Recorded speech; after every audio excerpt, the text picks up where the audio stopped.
तो बच्चों कल हमें ये सवाल आया था जिसमें हमें एक बच्चे ने पूछा था कि सर हमें ओपनिंग जर्नल एंट्री बता दीजिए। तो चलिए डिटेल में सीखते हैं ओपनिंग जर्नल एंट्री।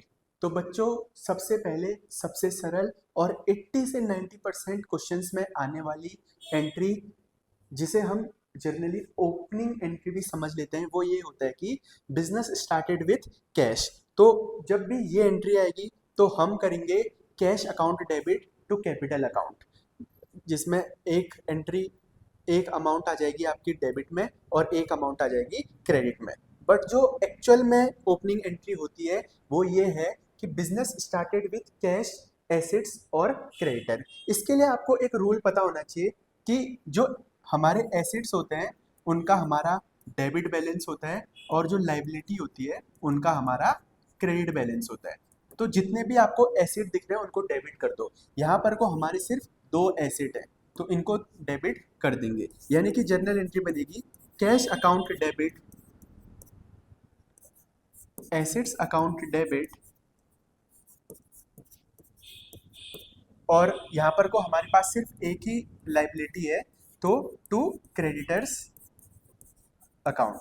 अब हम यहाँ पर को अमाउंट भर देंगे 50,000, 90,000 और 30,000। तो अब आपको पता होगा कि डेबिट की amount is equal to credit की अमाउंट होती है। तो ये हो जा रहा है आपका 1,40,000 और ये हो जा रहा है आपका सिर्फ 30,000। तो बाकी का जो बैलेंस बचता है यानी कि 1,10,000 वो बन जाएगा आपकी कैपिटल। तो टू कैपिटल अकाउंट ये आ जाएगा आपका 1,10,000। एक और बार समझ लेते हैं हमने क्या किया। हमें ऐसी एंट्री बनाने से पहले पता होना चाहिए कि एसिड का डेबिट बैलेंस होता है और लाइबिलिटी का क्रेडिट बैलेंस। तो यहाँ पर को दो एसिड है, कैश और एसिड, तो हम दोनों को ही डेबिट कर देते हैं, कैश अकाउंट डेबिट और acid account debit with their respective amount.